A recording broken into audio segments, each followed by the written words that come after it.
En libertad, con Jano García. Damas y caballeros, bienvenidos una noche más en el día 20 de septiembre de 2023, que podríamos rebautizarlo perfectamente como el día del delirio colectivo, de la locura y de la sinrazón. ¿Y por qué? Por varias cuestiones. Ya saben ustedes que ayer comentábamos el uso de pinganillos traductores para que los ciudadanos españoles, que se pueden comprender perfectamente en español, tengan que necesitar un traductor para poder parlamentar. Bueno, esto todavía continúa y ya saben que Vox abandonaba el hemiciclo, pero ahora, ya saben que en el Senado el Partido Popular cuenta con mayoría absoluta, pide al Partido Popular que se pueda hablar en español en el Senado, una cosa que algunos tacharán de radical y de fascista. En fin, puro sentido común. Escuchemos. Pues un llamamiento una vez más al Partido Popular para que recoja el guante de esa iniciativa que Vox ha registrado en el Senado y para que el gesto que ayer protagonizaron 33 diputados en el Congreso, que era un gesto que seguro que compartieron y que hubieran protagonizado muchísimos españoles, el lanzar ese traductor al escaño del señor Sánchez, se convierta en la aprobación de la iniciativa en el Senado y, por tanto, haya una Cámara en toda España donde el debate parlamentario se pueda realizar en la lengua común de todos los españoles y no sea una Cámara donde también se utilice la lengua de nuestros padres y de nuestros abuelos para generar división y confrontación entre españoles. Bueno, pues a todo esto, de momento, no hay respuesta por parte del Partido Popular y los secesionistas encantados. Junts, que ve que la gobernabilidad de la nación española depende de ellos, pues cada vez pone más exigencias. Hoy mismo conocemos que cifra en más de 450.000 millones de euros la deuda histórica del Estado y reclama que se condone, es decir, no pagarla. Y también exige que Cataluña disponga de un sistema de pensiones propio para ellos mismos, es decir, lo que tendría un país independiente. Y en el esfuerzo en el que nos encontramos para vivir ya en la locura absoluta, faltaba el deporte. El fútbol femenino, queridos amigos. Y dicen, ¡ay, qué pesadilla el fútbol femenino! Sí. Algunos ya lo advertimos de hace tiempo. Hay muchos que dicen, oye, pues a mí es que esto en realidad no me interesa. Bueno, pues ahora con todo este tema, y más teniendo en cuenta que ganó el Mundial de Fútbol Femenino la selección española, la federación, el deporte, que solía estar, cada vez menos, al margen del rollo político, pues ahora la federación ha decidido que ya no hay ni selección masculina ni selección femenina, que solo hay selección. Y lo anuncian con un comunicado en el que explico literalmente lo que dice el comunicado. Más allá de un paso simbólico, queremos que suponga un cambio de concepto y el reconocimiento de que el fútbol es fútbol, lo practique quien lo practique. El lenguaje nos construye como sociedad. En esto tienen toda la razón. Y creemos que dejar claro que las dos selecciones son iguales nos permite avanzar también hacia una concepción más igualitaria del fútbol. Porque el problema es que en el deporte, que más o menos ya saben ustedes, se hizo muy viral ese vídeo de Rafael Nadal cuando le dijeron, oye, ¿qué opinas de que los tenistas cobren más que las tenistas? Me dijo, hombre, pues me parece lógico, y una respuesta de puro sentido común, me parece lógico, igual que las modelos cobran más que los modelos. Es en función de lo que generas. Pero es que el final del camino, el final de todo el rollazo del fútbol femenino, impuesto artificialmente, que no interesa a nadie, y que parece que decir que no te gusta es algo propio de un peligroso machista, el final del camino es acabar con la meritocracia. También en el deporte. No sé si ustedes siguen el tenis, a mí particularmente me gusta mucho. La finalista del US Open salía diciendo que no, que ella tenía que cobrar lo mismo que Djokovic, porque se entrenaba y se esforzaba exactamente igual que él. Esto es tan absurdo como si cualquiera de ustedes mañana dice, oye, voy a practicar, no sé, el deporte que ustedes quieran, el fútbol, ¿no?, que es el más habitual. Y dicen, entreno lo mismo que Messi. Es más, entreno más que Messi, que Cristiano y que todos juntos. Prácticamente duermo 8 horas y entreno 16. Y ustedes exigen, si está jugando en un equipo regional, que le paguen lo mismo, porque el esfuerzo que hacen no es que sea el mismo, es que es incluso mayor. es que el final del camino es este. Es acabar con la meritocracia. Es este rollazo igualitario que nos están colando a base de martillazos, a base de las terminales mediáticas, de la Agenda 2030 y todas estas estupideces que recorren no solo España, sino todo Occidente. De hecho, en Estados Unidos, las mujeres y los hombres que participan en la selección cobran lo mismo, independientemente de lo que generen. Esto, que repito, es lo que ya estamos presenciando, es lo que también defendía Yolanda Díaz. Que queda mucho por hacer en nuestro país, que queda muchísimo por hacer para que lleguemos a ser iguales los hombres y las mujeres. Y en calidad de ministra de Trabajo y Economía Social en funciones, también les digo que ellas son víctimas de la discriminación singularmente retributiva. Sí, los salarios de las campeonas del mundo, de las mujeres en el deporte, son sustancialmente distintos, tanto en el desempeño de su trabajo ordinario cuanto en la selección. Víctimas.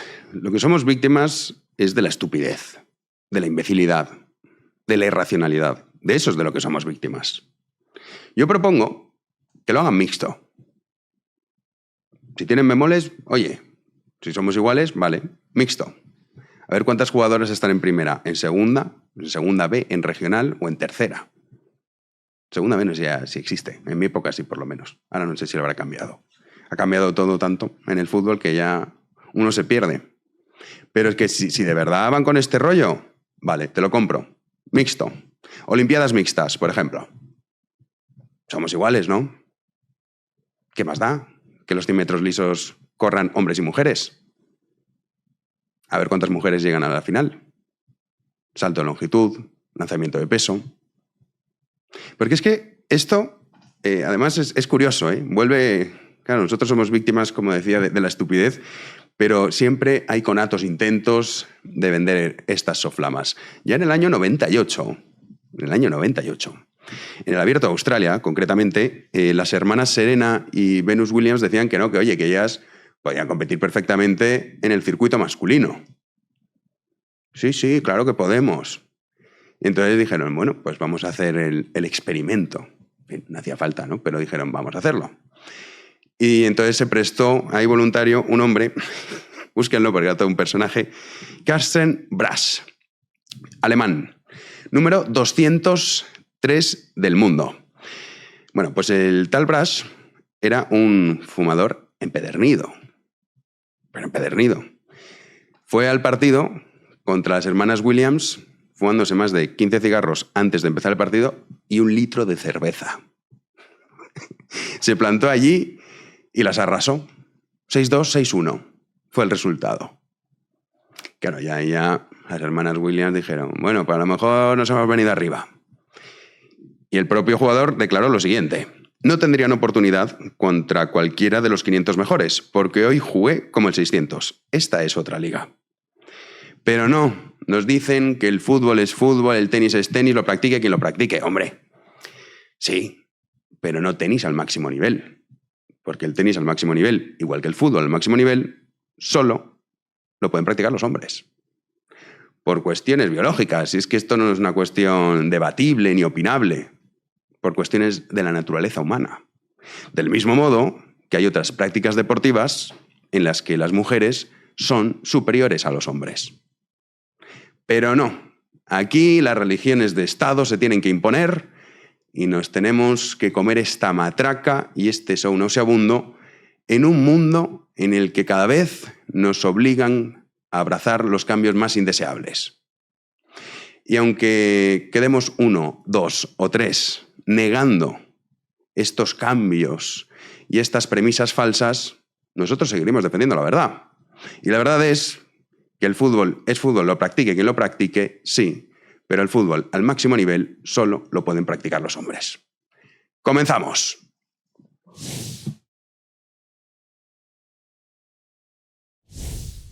Pues ya está con nosotros Javi Sanz. ¿Qué tal, Javi? Bien, ¿y tú cómo estás? Pues oye, yo la verdad es que cada vez más estupefacto, porque uno dice, bueno, A ver si nos dejan 24 horas de respiro. Pero no. Nada. No es imposible. Increíble, o sea, es una cosa surrealista, pero bueno. De hecho, te he escuchado tu editorial y me han entrado ganas de jugar al tenis. Que siempre me dices de jugar y luego nunca jugamos. Es verdad, no, nunca. Hay que contarle a la gente que Jano y yo jugamos mucho al tenis. Jugamos mucho al tenis, nos gusta mucho el tenis. Un día nos tenemos que grabar. Sí. Para ver quién gana. Sería... Creo que las hermanas Williams sí que nos ganarían a nosotros. Hombre, claramente. Claramente. Prefiero no entrar en esa prueba, sinceramente. No, pero es verdad que sí. A ver, oye, pues a ver, es que estamos empezando y las horas... Pues no nos da para todo. No nos da, pero hay que sacar alguna mañana. Hay que sacar alguna mañana. Hay que hacer deporte, Jano. Sí, hay que hacerlo. ¿Vale? Es el mensaje... Aquí tienen la cuña publicitaria... ¿Me lo prometes? ¿Me vas a dar del la mano? Ministerio de Sanidad. Me lo tienes que prometer. Prometido. Y luego decimos cómo hemos quedado. Venga, perfecto. Hecho. ¿Qué nos traes? Pues vamos a repasar las noticias del día, las principales. Vale. Y es que tras toda la polémica de ayer suscitada por esas declaraciones en el Congreso de los Diputados del portavoz del Partido Popular, Borja Semper, que Jano siempre tiene dudas con el apellido, pues es Semper.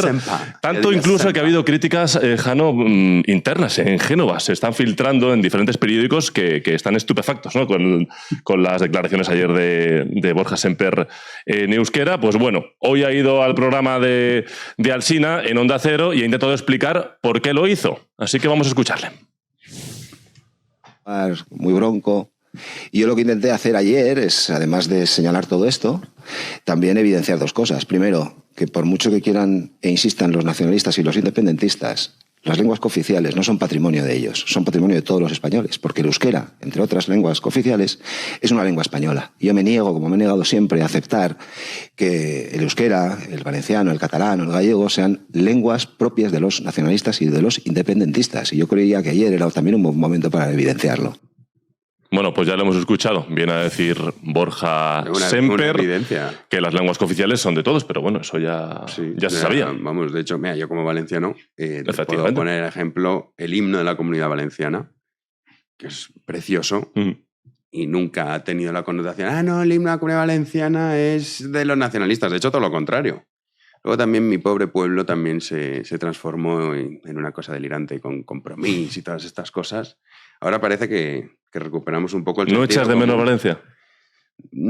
Alguna cosa. Pero no, es que Madrid, mucho Madrid. Madrid es mucho Madrid. Yo como madrileño no te lo voy a negar. Sí, no, Valencia está muy bien, a mí me encanta. Y además, te digo una cosa, Valencia es una ciudad, y la comunidad también, pero Valencia particularmente, con una capacidad tan brutal que es una pena, macho, que luego tengas... Claro, es que teníamos a Ribó de alcalde, tío. Era una cosa que dices, pero vamos a ver, y a Chimo Puig. Entonces, bueno, ahora parece que recuperamos la cordura, veremos a ver lo que nos dura, pero nunca ha tenido esa connotación. La que lo dice Borja Semper, que, ¡ay, qué inteligente! No sé, pretende que digamos, qué reflexión más interesante nos ha hecho.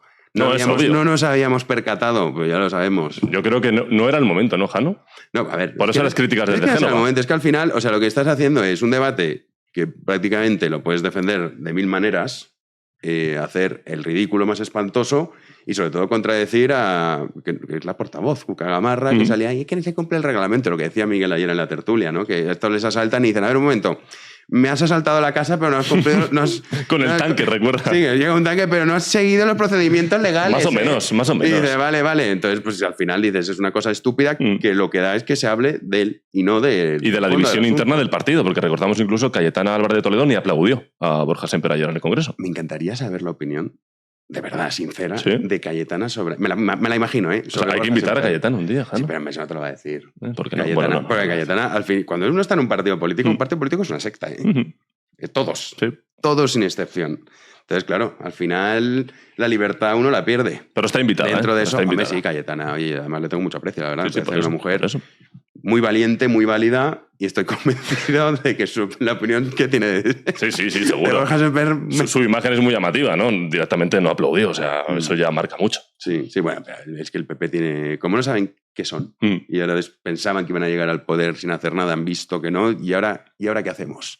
Total. Bueno, lo contaremos. ¿Qué más tenemos? Más noticias. ¿Con cuál vamos ahora? Bueno, adivina quién la ha vuelto a liar. A ver si lo adivinas, Jano. Político. Te doy 3 opciones. Y de izquierdas, muy de izquierdas. Joder, es que tantos. Irene Montero. Podría ser, pero no.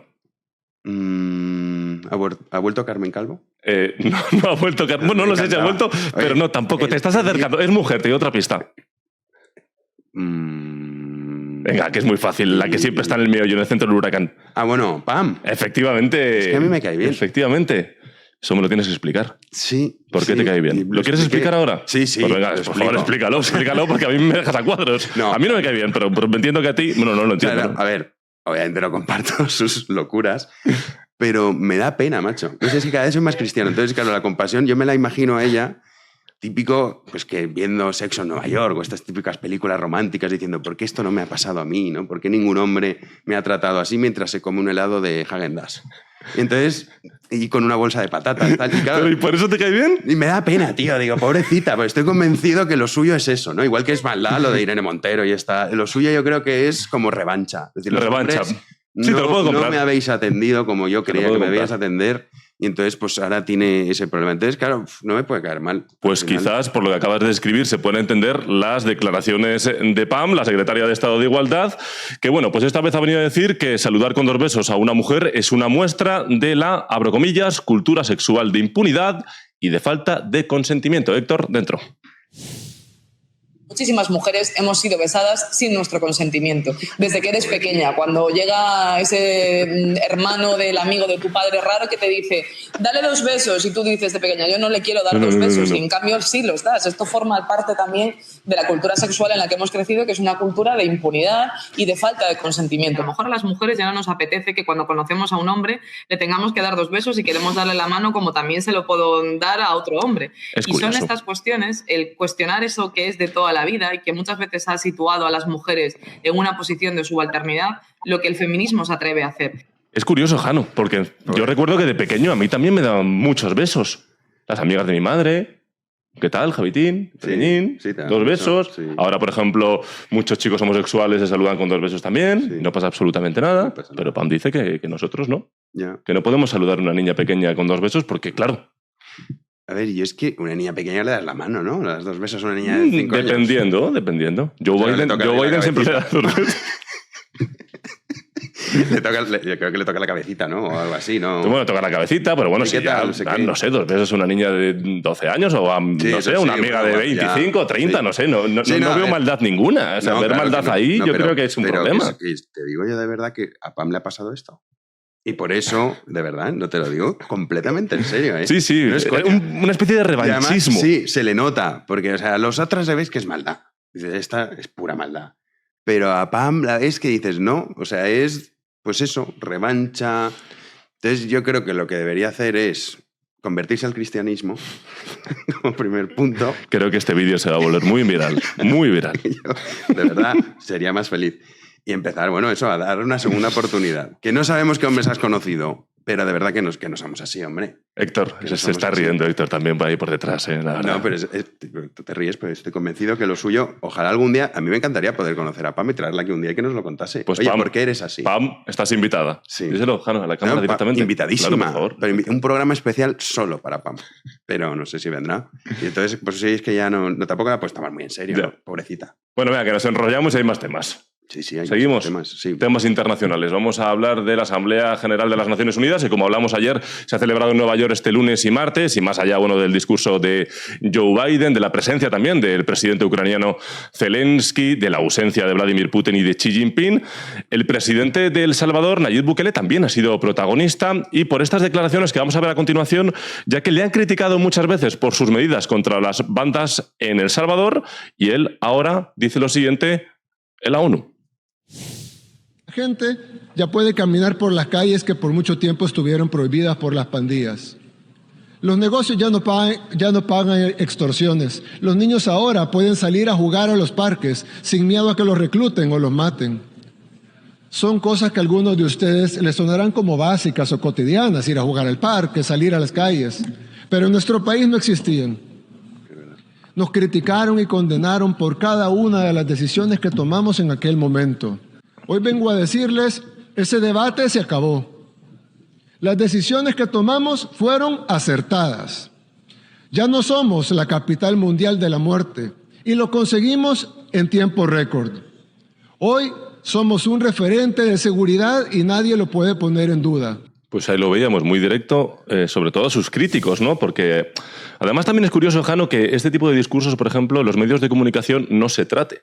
Hemos visto a Joe Biden, hemos visto a Zelensky en todos los informativos de ayer por la noche, Sí, pero pero no. Bukele no ha salido. No, porque rompe un poco el relato. Efectivamente. Rompe el relato de, no, las segundas oportunidades, hay que ser permisivos, hay que otorgarle casi más derechos al delincuente que a la víctima. Entonces, bueno, Bukele rompe todo eso. Es que incluso... Y más allá de que te guste o no te guste, es evidente que Bukele ha hecho un gran trabajo en relación a lo que es la seguridad del país. Y sobre todo a mí me parece muy interesante una cosa que ha dicho, que sí que es cierta. Cosas básicas que nosotros consideramos como ir al colegio y que no pasa nada. Efectivamente. Es que hay países en los que no es así la cosa. Sí. Y El Salvador es uno de ellos aún. Ya va mejorando Bueno, con ya estas mucho medidas mejor, de, pero de sí, Nayib sí. Bukele, pero... Además, si solo lo tienes que ver también con el apoyo, ¿no?, popular con el que cuenta. O sea, que a fin de cuentas está haciendo un trabajo que a mí no es que tampoco me agrade mucho Bukele en otros aspectos, pero en esto sí. Y la verdad es que el tipo consigue unos resultados magníficos. Pero es que hay que recordar que muchos líderes de las Naciones Unidas incluso le han llegado a criminalizar por supuesta violación de los derechos humanos por esas medidas. Hay que recordar esos vídeos virales de muchos Sí, de los las pandilleros maras, entrando a la cárcel esposados, con la cabeza por abajo y tal. Pero bueno, al fin y al cabo está consiguiendo los objetivos y está convirtiendo a El Salvador en un país más seguro, es Sí, evidente. ese sería ya otro debate, ¿no? Si el fin justifica los medios, que yo creo que no. Yo creo que el sí, por fin ejemplo. justifica los medios, porque en este caso yo no creo que haya una violación de los derechos humanos porque hagas un vídeo de los pandilleros entrando a la cárcel. Ujú. Pero el fin justifica los medios, eso es un debate interesante que podríamos tener algún día. Sí, pero bueno, Yo palabras creo que interesantes de Bukele. Sí, ¿qué más? Y más de política internacional nos tenemos que ir a Irán, y es que después de que se cumpliera un año de esas manifestaciones históricas por la muerte de Mahsa Amini, recordamos por llevar mal el velo islámico, pues parece que la situación empeora para las mujeres en Irán, y es que el Parlamento iraní ha aprobado, atención, fíjense, una ley que endurece el castigo por no usar este velo islámico, y las multas pueden ascender a 1.800 euros, que a lo mejor aquí parece poco, pero en Irán es mucho dinero, penas de cárcel de hasta 5 años, la confiscación de automóviles, que yo esto no lo entiendo, incluso la prohibición de conducir, además de deducciones de salario, prestaciones laborales o la prohibición, Jano, de acceder a servicios bancarios. Es muy grave. Sí, pero ya sabes el silencio que hay al respecto. No sé si ¿Aquí? te acuerdas, sí, cuando una campaña se cortaban el pelo, ¿te acuerdas? Sí. Pero el grueso del movimiento feminista ante esto no dice ni mu. Ni mu. Esto, en realidad, dices, qué injusto es el mundo. Qué hipócrita. Bueno, injusto también, porque claro, Pam está aquí quejándose, es que a mí cuando era pequeña me dan 2 besos, y Irene Montero, no es que yo no sé qué, y Yolanda Díaz, no es que esta futbolista, y luego, no solo las mujeres que nacen en Irán, en otros países, que es fruto del azar, han tenido el infortunio de nacer en esos países y sufrir estas consecuencias. Entonces sí, es una cuestión de injusticia. Pero Que la ellas vida sí es necesitan mejorar sus derechos, claramente, a Sí, las pero mujeres no se iraníes. hace mucho caso, no hay campañas así como Black Lives Matter, todo esto, nada. De hecho, Irene Montero no convocó ninguna manifestación en apoyo a las mujeres Nada. iraníes tras No, las manifestaciones silencio. históricas. Ninguna. Sí, porque Ninguna. además es que el mundo el primer mundo, cada vez menos primer mundo, lo hablábamos también ayer, ¿no? Que al final necesitan crear sus propios dramas, sus propias tragedias, y la sobreactuación es la única manera que tienen, ¿no? Cuando Sí. ya tienes las necesidades básicas cubiertas, pues solo te quedan estas estupideces, que curiosamente luego son regresivas, porque no me dirás que somos ahora mucho menos libres de lo que éramos, por ejemplo, en los años 90. O sea que... Bueno, pues vamos ya a tertulia, ¿tienes algo más? Tengo algo más. Tengo una sorpresa para ti. El que tenemos. Hablamos ayer de que Jano jugaba al FIFA, pero que ya no va a jugar. No, ya no. Bueno, al FIFA no, el eSport se llama ahora, ¿no? Ahora sí, Ya no sé ni bueno, cómo lo se que era llama. toda la vida el FIFA, que ahora han cambiado... Bueno, primero jugaba al Pro. Al Eso. Pro Evolution Soccer ha jugado todo el Claro, mundo. el Pro Es una Evolution realidad. Soccer. Luego el FIFA, y este año no me lo he comprado por lo de las ligas mixtas. Claro, y he estado investigando yo, y es verdad que lo que me comentaste, el Ultimate, ahora mezclan tanto futbolistas masculinos como femeninos. Juegan juntos. Y claro, las reacciones en Twitter en el día de hoy han sido magníficas, y vamos a ver unas cuantas. Héctor, el vídeo de las reacciones cuando en el Ultimate tocan jugadoras femeninas en vez de jugadores masculinos. England, left back. Es un youtuber muy famoso. Celebra que es el Manchester United. What the fuck? Y se queda alucinando, diciendo, ¿pero esto qué es? Aquí DJ Mario también, muy famoso. muy famoso aquí en España. De hecho, es el narrador de... ¿Quién es? Silencio. Me parecía que Camavinga, pero no. No. Bueno, pues ves, unas reacciones completamente... Bueno, la última. Ha dicho México el tío. Sí. Siempre lo dice. Lo hace a propósito. Oh my God. Oh, fuck yeah. Damn, baby, who the fuck is you? That's the girl. Oh my God, baby, damn. Fuck. Pues nada, muy curioso. En Twitter, Jano, la gente está apoyando tu teoría. Dicen que se están cargando este videojuego, la verdad. Es que tenía mucha gracia. A mí, de verdad, sobre todo jugando con amigos, era súper divertido. Claro. Con mucha rivalidad, pero es que ahora ya no, o sea, es que no tiene ninguna... A mí, yo, de verdad, no me lo voy a comprar.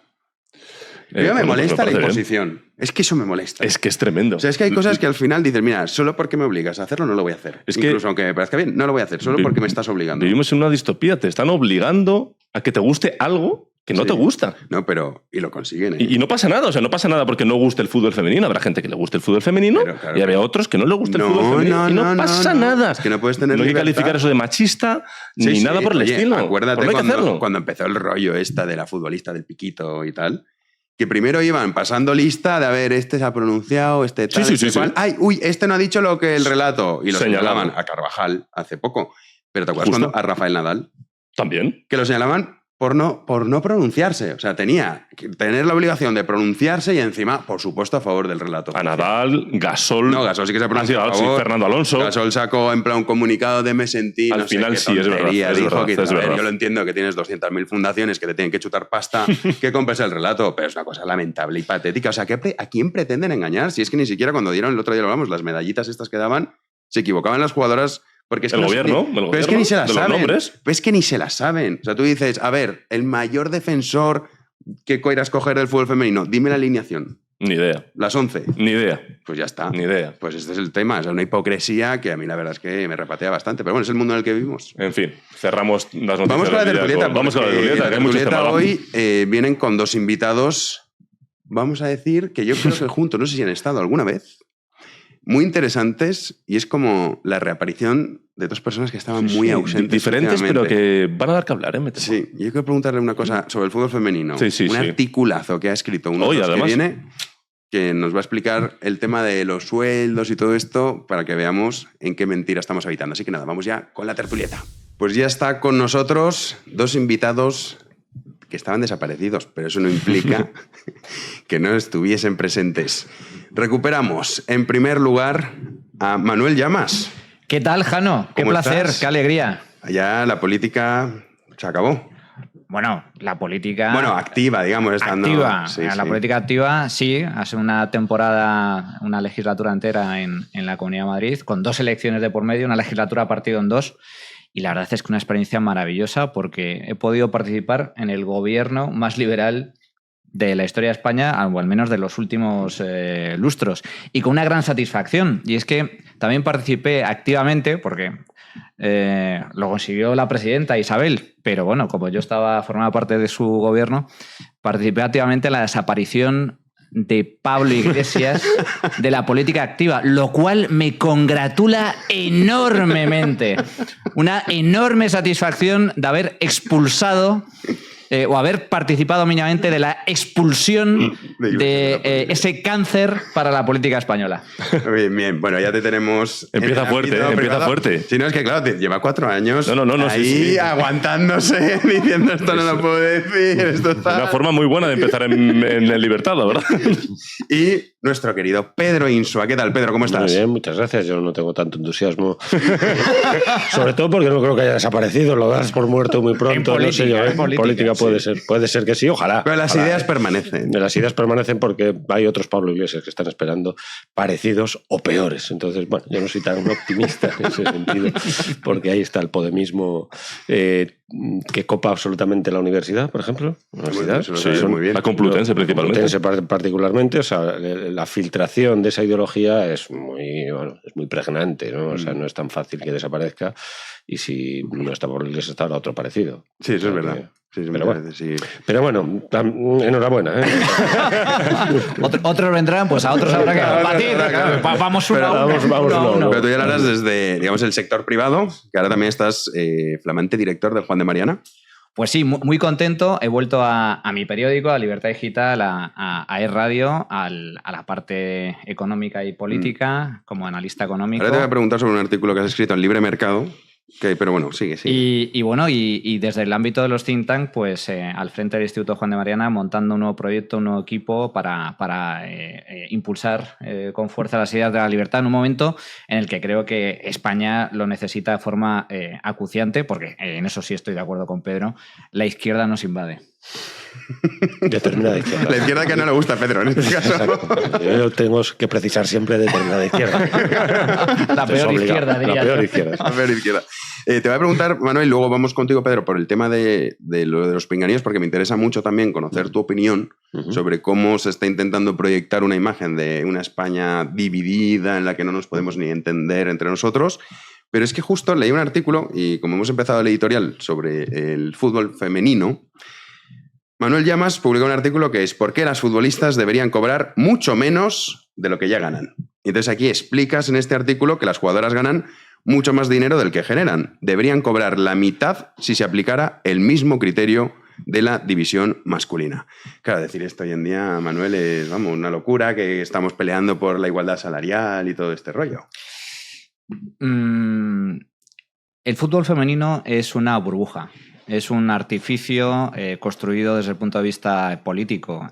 Yo creo que por mucho que la selección femenina de fútbol haya ganado el Mundial, la cuestión es que la Liga de Fútbol Profesional, la Liga Femenina, acaba de comenzar y los ingresos que genera son minúsculos en comparación con el fútbol masculino. Entonces, desde mi punto de vista, no tiene ningún sentido que las jugadoras profesionales estén reclamando subidas salariales de todo punto inconsistentes, o que desde el gobierno de España se defienda que las futbolistas tienen que ganar lo mismo que sus compañeros masculinos. ¿Por qué? ¿Porque han ganado un mundial? ¿O porque hay balones de oro? Vale, y yo digo, también hay grandes jugadores de petanca y seguramente no ganen 1 millón, ni 2, ni 3 millones, seguramente no ganen nada. ¿Por qué? Porque la petanca no vende o no le interesa a casi nadie. Y yo pregunto, ¿a quién le interesa el fútbol femenino? Más allá de los programas del corazón o la televisión mainstream, a nadie. Pero esto no lo digo yo, es decir... No, lo dicen los datos de... Lo digo los datos. Cuando decimos que las jugadoras de fútbol femenino ganan mucho más de lo que merecen, es porque el fútbol masculino genera, en números redondos, más de 4.000 millones de euros de ingresos, sin ningún tipo de subvenciones. Estamos hablando de derechos de televisión, estamos hablando de taquilla, venta de entradas, abonados y luego comercialización y publicidad. El fútbol femenino, temporada 21-22, la última temporada, el año pasado, generó del orden de 18 millones. 4.000 y pico millones... 18 millones. No, 18 no es absolutamente nada en el fútbol. Y 18 millones, de los cuales hay que descontar cerca de 4 millones de euros, que son subvenciones públicas, cosa que el fútbol masculino no recibe. Bien, ahora comparemos los sueldos de unos y otros. El 70% de esos 4.000 millones de euros que genera el fútbol masculino va destinado a sueldos de jugadores, sin incluir el coste de los fichajes, únicamente pago de sueldos y primas. Más del 70%. ¿Sabéis cuánto cobran las jugadoras profesionales de fútbol en comparación con los ingresos que generan?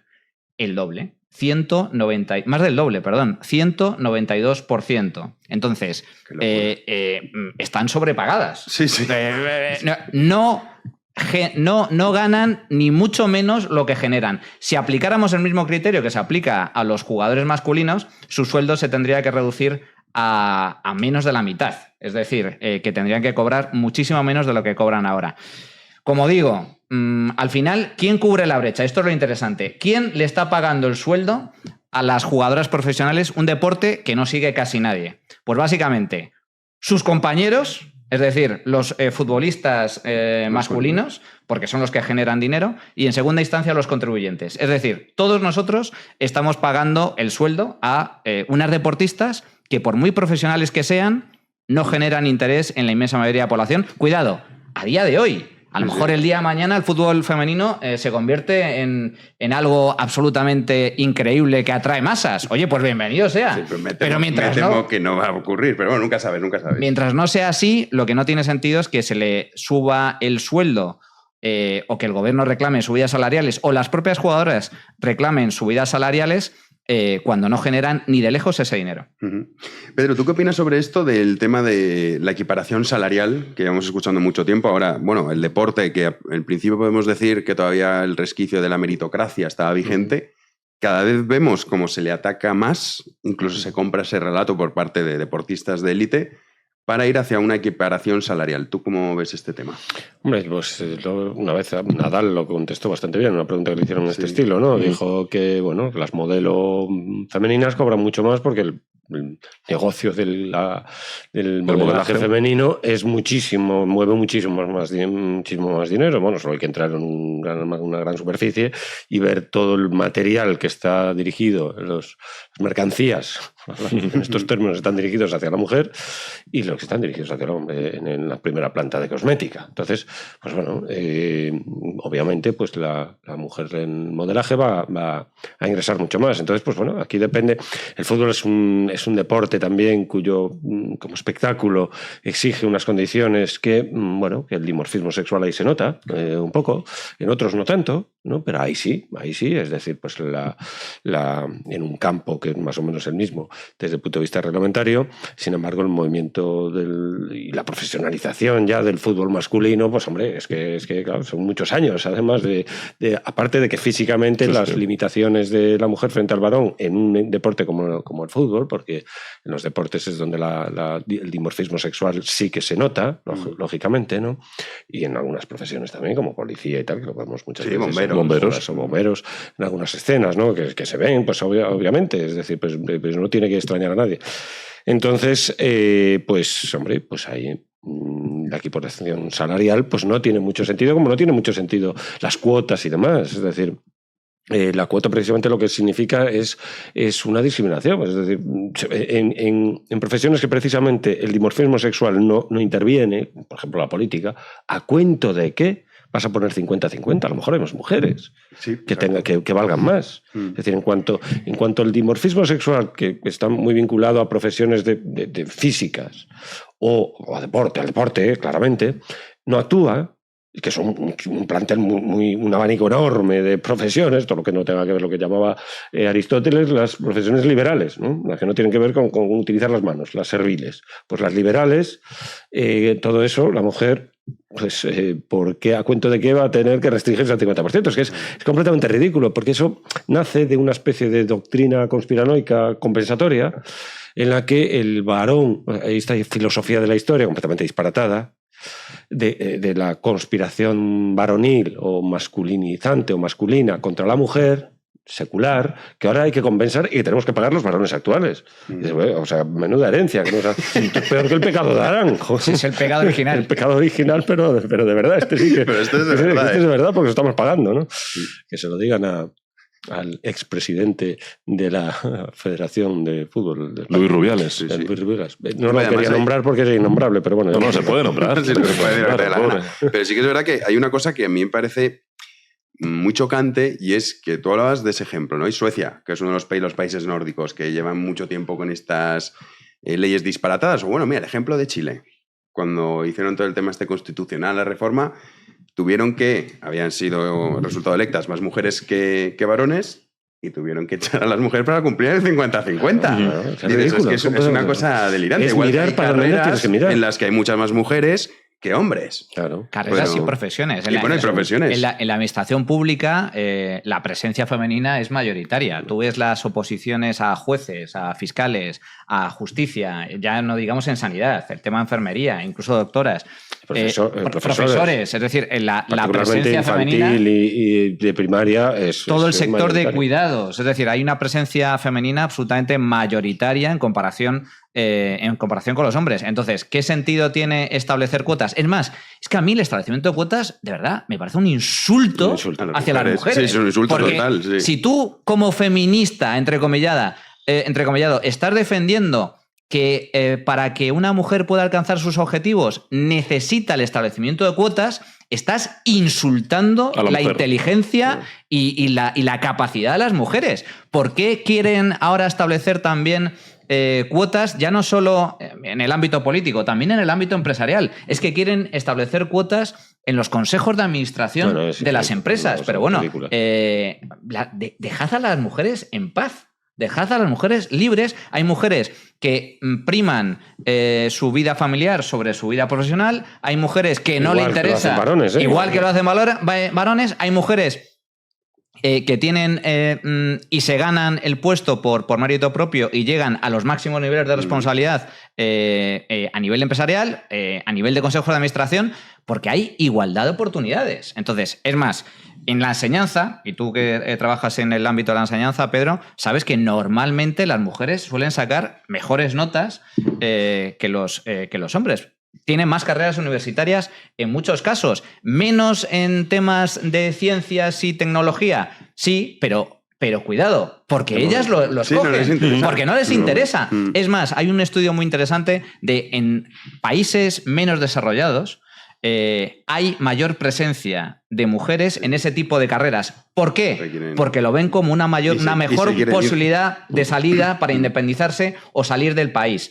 En los países ricos no sucede eso. ¿Y eso qué denota? Denota una mayor capacidad de decisión y de opción por parte de las mujeres para estudiar lo que les dé la gana. No, luego se habla de la brecha salarial, pero se hace trampa generalmente, ¿no? Se dice con cierta tendenciosidad que a igual puesto, igual competencia, cobran menos. Eso es ilegal, absolutamente ilegal. Después, ambiguamente, se dice, no, la brecha salarial en realidad lo que quiere decir es que los puestos de responsabilidad y tal están ocupados por los hombres y tal.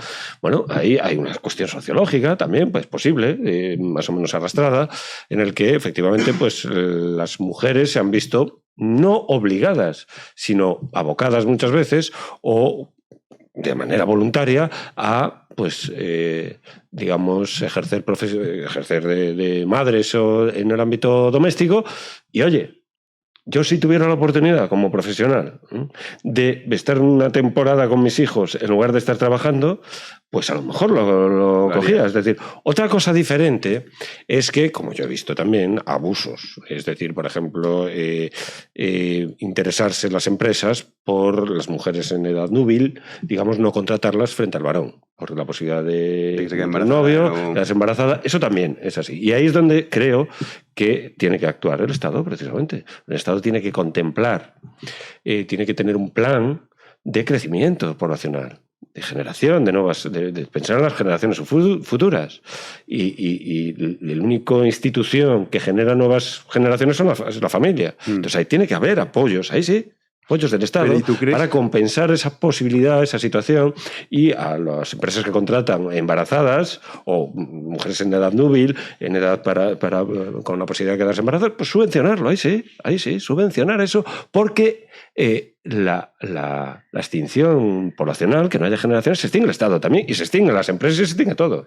Pero ¿y tú crees, Pedro, que eso, porque muchas veces, no sé, empresas que a lo mejor recurren a decir, oye, pues no lo voy a hacer por los costes que genera el hecho de contratar a una chica que se queda embarazada, luego pide la baja y tengo que contratar a otra persona? Entonces generan muchos gastos. Claro. Y que digan, pues eso es así, y la empresa no puede tirar. Claro, la empresa no es una ONG. La empresa no tiene sentido que sea iniciativa de la empresa. Ahí es donde está el Estado.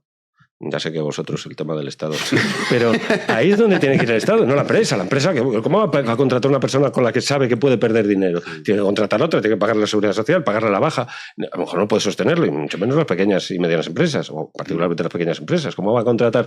No puede. Pero es que si las mujeres en España, por esa dificultad, se restringen, las mujeres y los varones dejan de tener hijos, se extingue el país. Y tenemos un problemón desde el punto de vista de la nación, digamos, biológica. Entonces, tú tienes que subvencionar la nación. Y de hecho lo tenemos. España es el país más viejo del mundo, es el más envejecido. Y entonces hay que compensar eso con la inmigración. Y la inmigración ya no la controlas tú. La inmigración ya depende de los flujos migratorios, y eso ya no lo controlas tú. Que tienes que redirigirlos y a ver dónde los sacas. Porque como los sacas del norte de África, igual te colocan unas bombas en Atocha, por ejemplo. Entonces, de todas formas existe, es decir, esto de la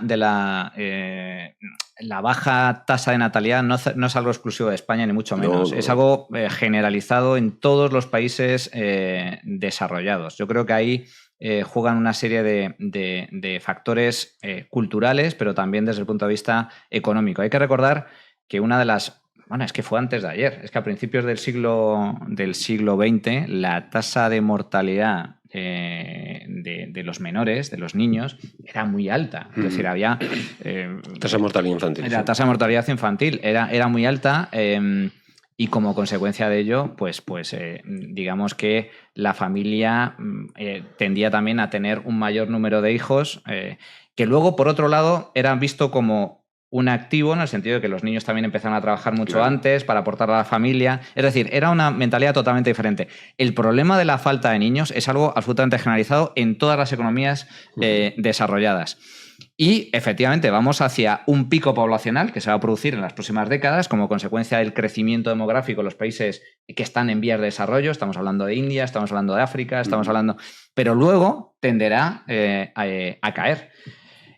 Desde el sector público, desde el Estado, ¿se pueden aportar soluciones eficaces a eso? Yo lo veo ciertamente complicado, porque al fin y al cabo es una decisión personal que compete a cada familia, a cada unidad familiar. Y lo cierto es que cuando tú preguntas a las familias o a las mujeres por qué no tiene más hijos, hay una parte que es económica, pero tampoco especialmente relevante, y hay otra que es por una cuestión de que prefieren tener solo 1 o 2 hijos como máximo, por una cuestión de comodidad, por una cuestión de esfuerzo, por una cuestión de que prefieren destinar una mayor inversión, entendamos inversión a nivel familiar, económico, etcétera, en un hijo que no en 4. Es decir, hay múltiples causas que responden a esa cuestión. Y yo creo que desde el Estado es complicado encontrar una solución cuando al final depende de una decisión personal. Dicho lo cual, ¿se pueden implantar medidas para incentivar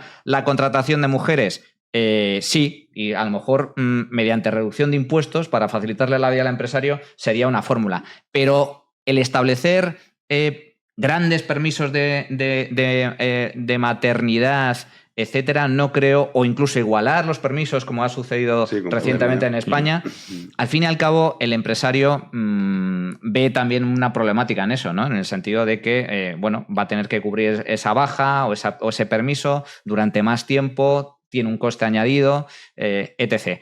Si contratar fuera más fácil en España para los empresarios, contrates a hombres o contrates a mujeres, eso también facilitaría mucho las cosas. Y hay estudios que demuestran que en países donde no hay ese tipo de cuotas, ese tipo de permisos, las mujeres, desarrollan su carrera profesional sin el mayor de los inconvenientes. Estoy hablando fundamentalmente de Estados Unidos y otros países donde no existen ese tipo de bajas y, pues tampoco existe mayor problema, ¿no? Pero el Estado tiene que tener un punto de vista del bien común, precisamente como decían los clásicos, desbordando el punto de vista individual, naturalmente. Es decir, lo que pueda resultar ventajoso o no, primero, eso lo puedes modificar, naturalmente, si tú tienes, sobre todo las empresas, hablo hacia las empresas más que hacia las familias, en la que se produciría esta anomalía. Es decir, tú tienes un número de población importante que renuncia a la maternidad y a la paternidad, los padres también existimos, renuncias a ello.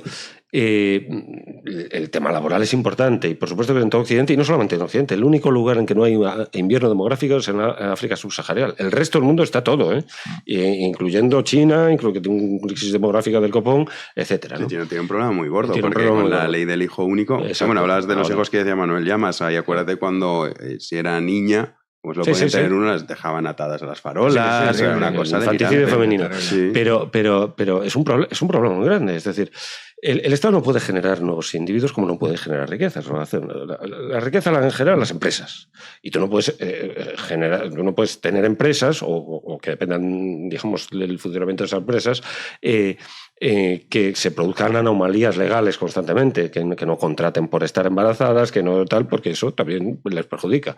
Pero al margen de eso, al margen de la alegalidad, por así decir, tú tienes que observar el bien común como Estado, como organización del Estado, como la sociedad. Entonces tienes que prever las nuevas generaciones por venir, porque eso es la riqueza del Estado en buena medida. Tienes que tener en cuenta que pues dentro de 50 años el Estado tiene que continuar, la nación tiene que continuar. Y entonces ahora mismo no continúa.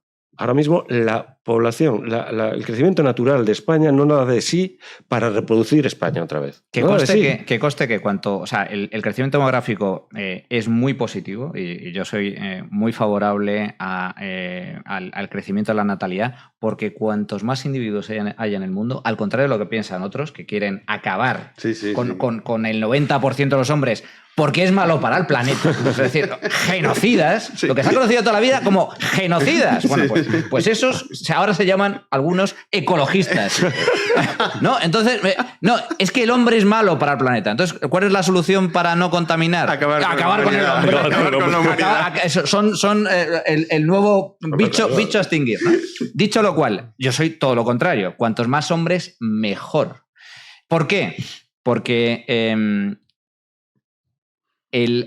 la esencia de la riqueza y la prosperidad radica en la innata e ilimitada creatividad del ser humano. Absolutamente. Y cuantos más individuos seamos, más probabilidades habrá de que haya Albert Einstein, Elon Musk, Mark Zuckerberg, por Mark Zuckerberg. Bueno, ese tampoco sabía yo que iba a saltar Jano, pero bueno, ha conseguido lo que ha conseguido. Sí, bueno, ha revolucionado el mundo. Jano, nos gusta. Y tantos, ¿no? Entonces, ya, al final todo, o sea, cuanta más gente, mayor riqueza habrá a todos los niveles. Dicho lo cual, yo ahí disiento con Pedro, que yo creo que la solución no radica tanto en una serie de políticas de natalidad que pueden contribuir más o menos, sino sobre todo a un cambio de mentalidad. Yo, fijaos, pues hace muy pocos días... Eso sí que es complicado hacer. No, pero bueno, eso sí que es ingeniería. Ahora vamos a ver cómo sí que lo consiguen. A nivel cultural, hace pocas horas veía unas declaraciones de Elon Musk en una reunión privada que había tenido con el presidente turco, con Erdogan, en donde, curiosamente, las imágenes son muy curiosas. Elon Musk aparece con su hijo, con uno de sus hijos, porque tiene varios. Y Erdogan decía, bueno, este hijo es tuyo y tal. Sí, bueno, la madre está en Estados Unidos, me estoy quedando yo con él, que la madre no podía y demás. Y venía a decir que los hijos dan una felicidad enorme y que desde ese punto de vista, pues animaba a todo el mundo a tener hijos, ¿no? Por eso digo que independientemente de temas económicos o temas de políticas para incentivar la contratación de mujeres o no, yo creo que es un cambio de mentalidad como sociedad. No, pero perdona, ya termino. Sí, y ya vamos a pasar a otro tema que tenemos, Javi. Pero aquí se está incentivando desde el Estado la fragmentación de la nación política. La fragmentación de la nación política se le está pagando, para hablar claro y rápidamente, se le está pagando un buen sueldo a Rufián todos los meses, Rufián and Company, que están contribuyendo a la fragmentación de la nación, en eso estamos de acuerdo, estoy seguro, aquí en esta mesa, a la fragmentación, en esta observación, es un hecho. Sí, vamos, es que es opinable. Un factum. Entonces, y sin embargo, se está perdiendo de vista, porque en los planes de los políticos, en los programas de los partidos políticos, ni siquiera está la extinción del invierno demográfico, la extinción de la nación, que no hay crecimiento natural y que dependes de la inmigración. Y estás muy vendido dependiendo de la inmigración, porque no puedes, porque ya no controlas esos flujos, ni los puedes controlar. No los puedes controlar, a menos que tengas la sexta flota, pero ya no te llamas España, ya te llamas de otra manera. Entonces, es muy importante que existe ya un plan arbitrista del siglo XVI, ¿no? Proyectista del XVIII.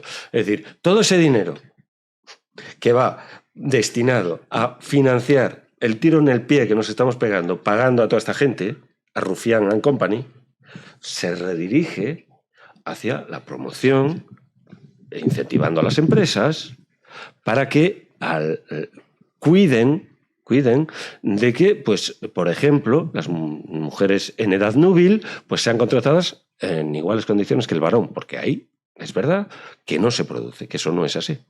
Evitan la contratación de la mujer en edad núbil. Pregunta si tiene novio o si deja de tenerlo, cuando tienen 20 años, 23, 25. Entonces, y aparte de ser muy feo la cosa, pero hay dinero. Porque no, es que no hay dinero. ¿Cómo que no hay dinero? Si le estamos pagando a Rufián. Hombre, ya, Pedro, pero coño, o sea, a ver... Claro, pues todo ese dinero, lo que pasa es que hay que pelearlo. Y hay que pelear que Rufián no pueda estar sentado en una institución del Estado. Sí, y eso cuesta mucho.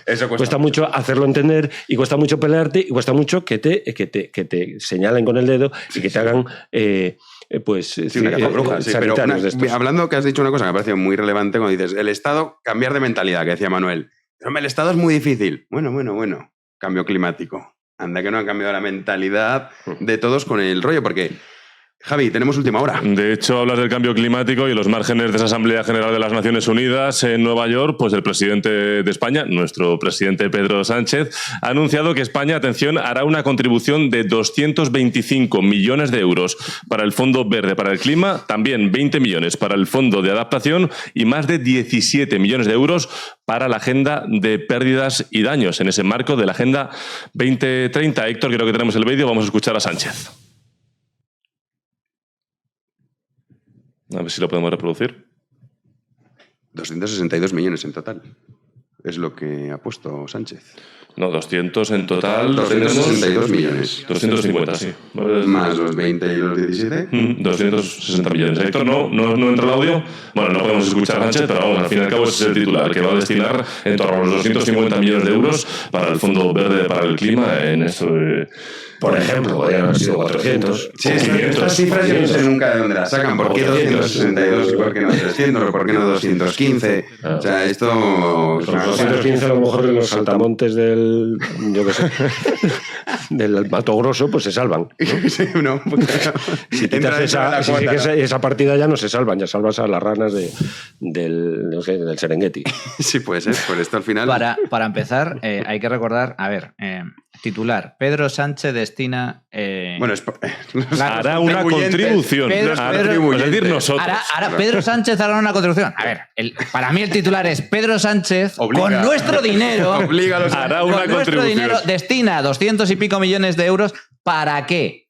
Pues para cultivar las relaciones internacionales de Pedro Sánchez y compañía. Sí, él ha dicho literalmente porque hace falta determinación, liderazgo y acción y tenemos que incrementar nuestro nivel de ambición. Correcto. Y sostenibilidad. La suya. Y sostenibilidad. Completamente la suya. Ambición. La suya. No, a ver, este tipo de aportaciones tan solidarias, entre comillas, por parte de algunos políticos, en primer lugar, no son solidarias. Esos 300 y pico o 260 millones que ha contabilizado Jano...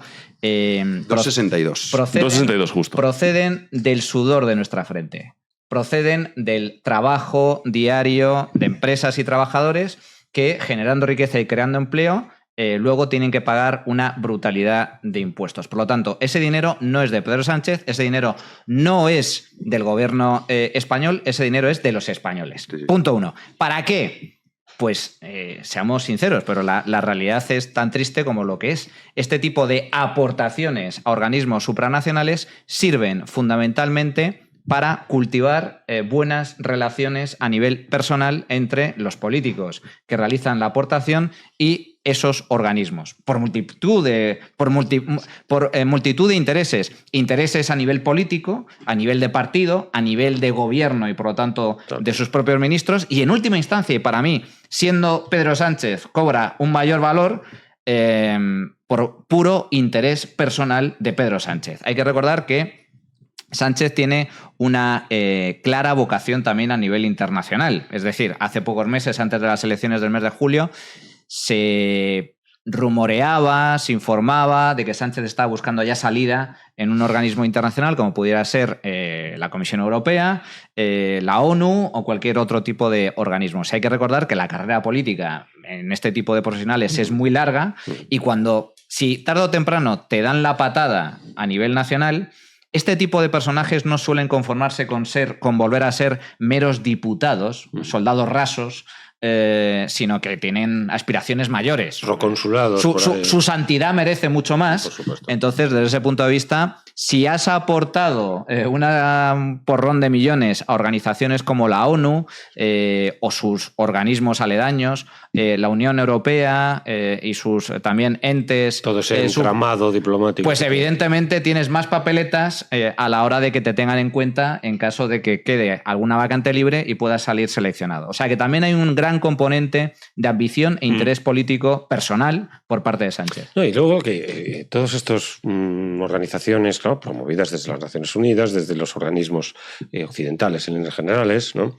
Tienen un claro, porque se ha visto ya en varios análisis en este sentido, el propio Huntington hizo análisis en este sentido, un claro, sirven como instrumento de freno para los países en vías de desarrollo, que se llamaban en su momento y tal, frenarles, es decir, no explotar la masa arbórea del Amazonas, porque eso, la explotación de eso generaría una industria, etcétera, que entraría en competencia con las industrias occidentales y eso no les interesa en absoluto. Entonces, dan unos duros, digamos, para evitar y frenar el desarrollo de esos países, ¿no? Este componente existe, está ahí. Es decir, hay que tener en cuenta, decía Huntington muy bien, ese libro tan polémico, pero que poca gente se ha leído, El choque de civilizaciones. Decía Huntington muy bien que la modernización a nivel global no está representando actualmente una occidentalización. Es decir, el kemalismo, por hablar en términos más o menos clásicos, se ha hundido. Y entonces todo el desarrollo que está teniendo China, la India, no pasan, su modernización, su industrialización, pasos agigantados, no pasa por su occidentalización. Y Occidente, en los años 20 del siglo XX, el 80% de la industria estaba en Occidente, el 80% de la población alfabetizada estaba en Occidente, todo es un 80%. 100 años después, los años 20 del siglo XXI, es una inversión total. Pasan por Occidente el 14% de estas cifras. El 14% de la industria está en Occidente. La población alfabetizada, China está alfabetizada ya toda. Es decir, claro, está pasando por la derecha, digamos, la modernización de estos países. Y de alguna manera hay que frenarlos. O sea, tiene esta función, eso esta ideología. De Huntington, del libro que decías, Choque de Civilizaciones. El Choque de Civilizaciones, no. Tienes todo ese análisis, después... o sea, no me lo he leído, pero yo, por ejemplo, cuando vas a China o vas a la India, yo te digo que ahí estos no están con el rollo eco-friendly, ¿eh? O sea, claro. Pasan absolutamente. Claro, por eso digo. Ahí son países que están mucho más sujetos, por ejemplo, Hispanoamérica particularmente. Ahí sí que los tienen sujetos con el eco-friendly. Sí, mira, eso sí que es verdad. Que hay países que dices, oye, que digamos que el problema que tienes fundamental en tu país no es que la gente vaya en bicicleta. Tienes problemas más importantes en los que ocuparte. La promoción de todas las lenguas indígenas de Hispanoamérica, eso lo promueve Estados Unidos. Instituto Lingüístico de Verano, con Pike, el antropólogo. Hispanoamérica sí que puede ser que sea, ahí con nombres y apellidos. Pero vamos, la India y China, que son de impera. 3.000 millones de habitantes. Claro, lo otro sí que no lo frenan. Asia no la frena. Absolutamente. No la frenan. Entonces, lo intentaron con la Falun Gong, que el otro día unos vi ahí en la plaza, en la Puerta del Sol. Falun Gong es una secta, la secta mayor del mundo. Hay más miembros de la secta Falun Gong que españoles en el mundo. Porque hay chinas que... ya sé cuál dices, vale. Sí, está ahí en la... Y entonces, el líder de la secta está en Estados Unidos, casualmente, y entonces acusa al gobierno chino de pues maltratarles, de tal... que los tienen perseguidos. Están perseguidos, no sé qué, no sé cuánto. Claro, hay muchas sospechas de que eso sea un instrumento de Estados Unidos para dividir y tal y cual. Al margen de la verdad que haya funciona, al margen de la verdad que a lo mejor también es verdad, que lo están tal, pero al margen de... Claro, el líder está en... Hace unos años se promovió mucho el budismo y tal, entre Hollywood y todo eso, y Richard Gere, que se había convertido al budismo y tal, también un poco en esta línea, ¿no? Pues defender lo que es... Yo después de lo que pasó en Hong Kong, que es justo la ciudad que tenemos detrás en nuestro video, como Occidente dejó tirado por completo a Hong Kong y dijo, bueno, pues venga, ay sí, qué horrible esto que está haciendo China, un par de tweets, un par de comunicados, deeply concerned, y a correr. China al final contra, digamos, la India o China... Son potencias que ni sectas, por mucho que lo intenten, ni budismo. Pues yo recomiendo mucho el libro de Huntington. No me lo voy a leer porque no lo conozco. Es un libro que está escrito en el año 2000 y hace previsiones para 20 años vista. Y claro, 20 años vista es ahora. Es ahora. A ver, y ha atinado mucho. Vale. Es un gran libro. Bueno, pues vamos a despedir ya, porque se nos ha comido el tiempo. Ese debate interesantísimo que prometemos retomarlo sobre el tema demográfico. Porque me parece que es un encaje muy difícil. O sea, por un lado, dices, vale, la empresa, luego También, oye, hay una cosa evidente y es que la mujer, la incorporación al mercado laboral, pues te deja menos tiempo para dedicarte si estás embarazada, la naturaleza es como es, no puedes trabajar en las mismas condiciones, entonces tienes que renunciar quizá a tu carrera profesional. Tengo muchas amigas que dicen, no, es que yo no quiero tener hijos porque prefieren centrarse ahora en su carrera profesional. Luego dices, vale, pero no puedes tener hijos a los 45, a lo mejor, cuando estás más estable. Entonces, tiene un encaje un poco difícil, ¿eh? En el español tengo que hacer algo de publicidad del medio en el que escribo. Es el periódico de Pedro J, tío. De Pedro J, y bueno, no sé en qué escribo yo. Y también tuyo. Y también mío. Venga, va. Como decía Belén Esteban, ¿no? Mi programa. Para que veas que te queremos tanto que puedes hacer hasta promoción del periódico de Pedro. Pues en mi periódico yo tengo una columna que sale al paso, que se llama, y ahí este tema lo he tratado abundantemente. Vale. El tema del crecimiento sí, natural. Manuel, yo veo que ahora es que te has cogido la carrerilla, ¿eh? No paras de publicar últimamente. Sí. De todas formas, a ver, es un tema muy interesante y además de largo plazo porque, como digo, afecta a todos los países, tiene implicaciones a nivel social, tiene implicaciones a nivel económico, tiene difícil solución y además es progresivo y se va a mantener en el tiempo, pero también es cierto que la maternidad hasta cierto punto se ha retrasado como consecuencia del desarrollo profesional de las mujeres, pero también hay que tener en cuenta que hay nuevas técnicas que permiten también retrasar la maternidad y de forma además cada vez con mayores garantías, con mayores facilidades, a menor coste. Es decir, que es un fenómeno enormemente interesante y fantástico el poder abordarlo. No coincido una vez más con lo que dice Pedro de que esto del ecologismo y tal es la gran conspiración norteamericana para acabar con el tercer mundo. No, yo creo que es ni más ni menos que cuando el comunismo cae, fracasa absolutamente una vez más con la caída de la Unión Soviética y la caída del muro de Berlín en el año 89, los comunistas son conscientes de que ya no pueden vender comunismo. Sí, que la lucha obrera ya no para intentar, la lucha obrera ya queda absolutamente desfasada y se agarran a distintas banderas. Una de ellas es el ecologismo, ¿no? Pero como muere de éxito en buena parte también porque precisamente las empresas, uno de los beneficiarios de las empresas son los propios trabajadores de las empresas, que sus ingresos crecen, hombre, depende muchas veces a fases, ¿no? Con fases, pero claro, hoy en día todos tenemos un móvil, ¿eh? El móvil es asequible para todo el mundo. Es decir, este argumentario. Este argumentario de que el capitalismo ha destruido la tierra. Con el capitalismo somos 8.000 millones de individuos simultáneamente vivos, más o menos comiendo todos los días. Una maravilla. Para destruir la tierra y para destruir al hombre en la tierra. Te hace falta algo más. No está mal, ¿no? O sea, no está mal. Quiero decir que en fases previas que no había capitalismo, en ese mundo de la comarca al que nos quieren llevar muchas veces, ¿no? Le llaman progreso ahora, Pedro. Pues vivían 1.000 millones de personas en todo el planeta. Y mal. Muy mal. Y no podían desplazarse prácticamente. Estaban confinadas en el lugar de tal, y por eso estaban dialécticamente todas divididas. Por eso hay las grandes lenguas ahora, que son un poco lo que yo pensaba que íbamos a hablar de. Sí, vamos a hablar. Pues es que como me temo que va a ser muy recurrente, el tema, si os parece, la próxima semana lo abordamos, pues que además es que nos echan, porque ya vamos fatal de tiempo. Entonces ya nos van a echar porque vienen ya los otros compañeros de deportes, así que nada, mil gracias, Pedro. Encantado. Gracias, Manuel. Un auténtico placer. Y nada, Javi, a ti te veo mañana. Hasta mañana, Jano. 9 de la noche, ustedes también, ya saben, tienen una cita mañana aquí en B1, en Libertad. Gracias por estar ahí.